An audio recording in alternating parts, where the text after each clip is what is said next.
ఈరోజు మనం చేయబోయే రెసిపీ పేరు బీట్రూట్ పులావ్. సో ఈ బీట్రూట్ పులావ్కి కావాల్సిన పదార్థాలు ఏంటో మనం ఇప్పుడు చూద్దాం. 3 నుంచి 4 పచ్చిమిర్చి, కొంచెం కరివేపాకు, 2 చిన్న సైజ్ క్యారెట్లు, 3 ఉల్లిపాయలు, 2 మీడియం సైజ్ టొమాటోలు, 5 నుంచి 6 కాజులు ఇలా చిన్న ముక్కలు చేసుకొని పెట్టుకుందాం.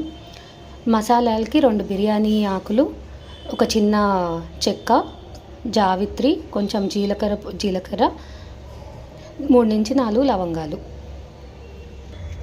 సో ఇప్పుడు మనం తయారీ చేసుకునే విధానం ఎలా ఉంటుందో చూద్దాం.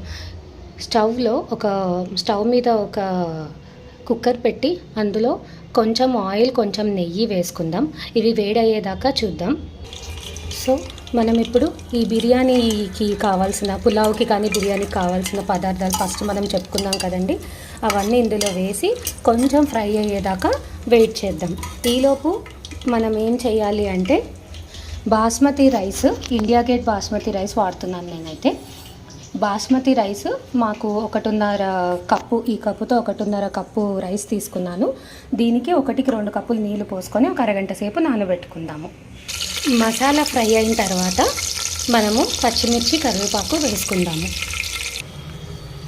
పచ్చిమిర్చి, కరివేపాకు ఫ్రై అయిన తర్వాత మనం తరిగిన ఉల్లిపాయలు, అలానే ఒక 2 తరిగిన క్యారెట్ ముక్కలు వేసాము.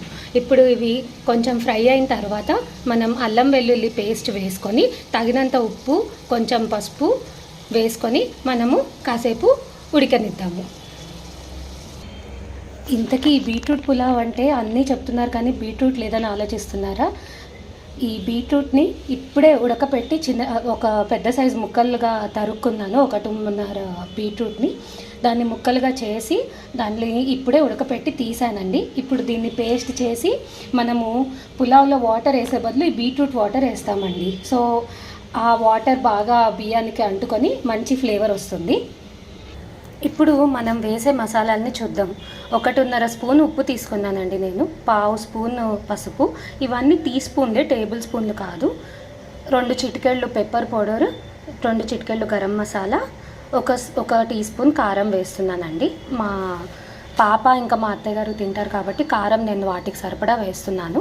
అలానే కొంచెం కారంగా తినేవాళ్ళు ఇంకొంచెం కారం వేసుకోవచ్చు, 2 స్పూన్ల వరకు కారం వేసుకోవచ్చండి, మీ ఇష్టం అది.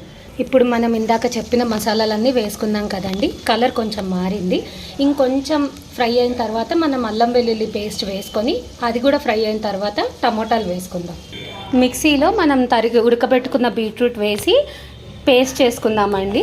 అవసరమైతే ఈ ఉడకబెట్టిన బీట్రూట్ నీళ్ళు ఉన్నాయి కదండి, ఆ నీళ్ళే వాడదాము. ఎందుకంటే పోషకాలు ఏమీ పోకుండా మనకు అన్ని పోషకాలు వస్తాయి కాబట్టి అయ్యే నీళ్ళు వాడదాం మనం. ఇవి ఆనియన్స్ కొంచెం ఫ్రై అయిన తర్వాత మనం టమోటా ముక్కలు ఇందాక తరిగి పెట్టుకున్నవి కూడా వేసుకుందాం ఇందులో. అన్నీ వేసిన తర్వాత ఫ్లేవర్స్ బ్యాలెన్స్ అవ్వడానికి కొంచెం ఒక 1/2 స్పూన్ చక్కెర వేస్తున్నానండి.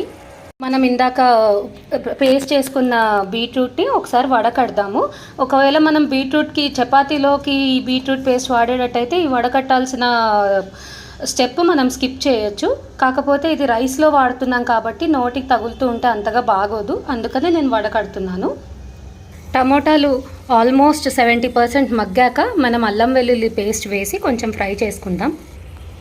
అయితే మనం ఇంకొకటి ఏం చేయొచ్చు అంటే, ఈ బీట్రూట్ వాటర్తో పాటు మనం కోకోనట్ మిల్క్ కూడా కలపచ్చు. ఒకవేళ మనకి బాగా కమ్మగా కావాలి, కోకోనట్ ఫ్లేవర్ నాకు బాగా ఇష్టం అనుకున్న వాళ్ళు మనము 1కి 2 కప్పుల లెక్కతో కొంచెం బీట్రూట్ వాటర్, కొంచెం కోకోనట్ మిల్క్ కలిపి కూడా మనము ఈ పులావ్ని చేసుకోవచ్చు. మనం ఈ స్టెప్స్ చేస్తూ మధ్య మధ్యలో ఏదైతే గ్యాప్ ఉంటుందో అప్పుడు మనం తీసినవన్నీ క్లీన్ చేసేసుకొని నీట్గా చేసేసుకుంటే తర్వాత మనకి క్లీనింగ్ పని ఉండదు. సైడ్ బై సైడ్ ఈ వంట అయిపోతుంది, క్లీనింగ్ కూడా అయిపోతుంది. మనం హ్యాపీగా డిష్ సర్వ్ చేసుకొని తినచ్చు అనమాట. సో ఇదొక చిన్న టిప్, మనం వంట చేస్తూ క్లీనింగ్ చేసుకోవడం అనేది. ఈ బీట్రూట్ మనం వడకట్టుకున్న తర్వాత వచ్చిన వాటర్ ఇవి. ఇందులో నేను ఇంకొక ఈ కప్పు వాటర్ పోసి డైల్యూట్ చేశాను. సో మన కొలతకు తగ్గట్టు మనం ఈ వాటర్ పోసుకుంటే సరిపోతుంది.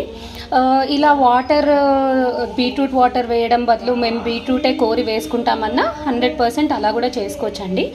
ఒక్కొక్కసారి నేను ఒక్కొక్క రకంగా చేస్తాను. సో ఈసారి నేను ఈ వాటర్ వేసి చేస్తున్నాను.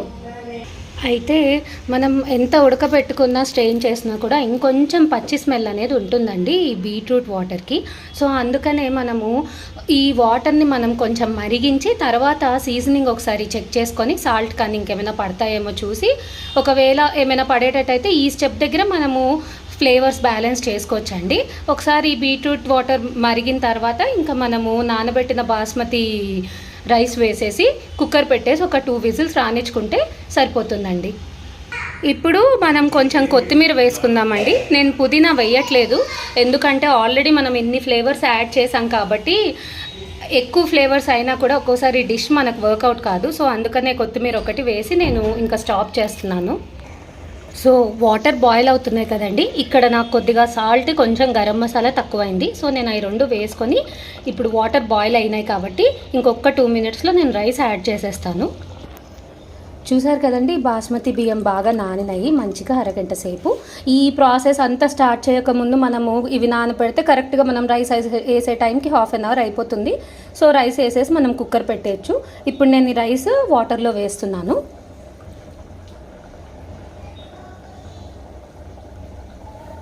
ఇదిగోండి రైస్ వేసేసి ఇంకా కుక్కర్ విజిల్ పెట్టేస్తున్నానండి.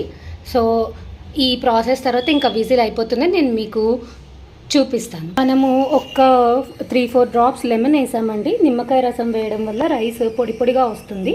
అందుకనే కుక్కర్ పెట్టే ముందు మరిగిన వాటర్లో మనం రైస్ వేసాక ఒక 4-5 డ్రాప్స్ లెమన్ వేసేసి మనం కుక్కర్ పెట్టేసేద్దాం. బీట్రూట్, ఇదిగోండి బీట్రూట్ పలావ్ రెడీ అయిపోయింది. చూసారా కలర్ ఎంత మంచి లుక్ వస్తుందో మనకి. సో దీన్ని ఆనియన్ రైతాతో కానీ కీరా రైతాతో కానీ పేర్ చేసుకొని తింటే బాగుంటుందండి. థ్యాంక్ యూ సో మచ్ అండి.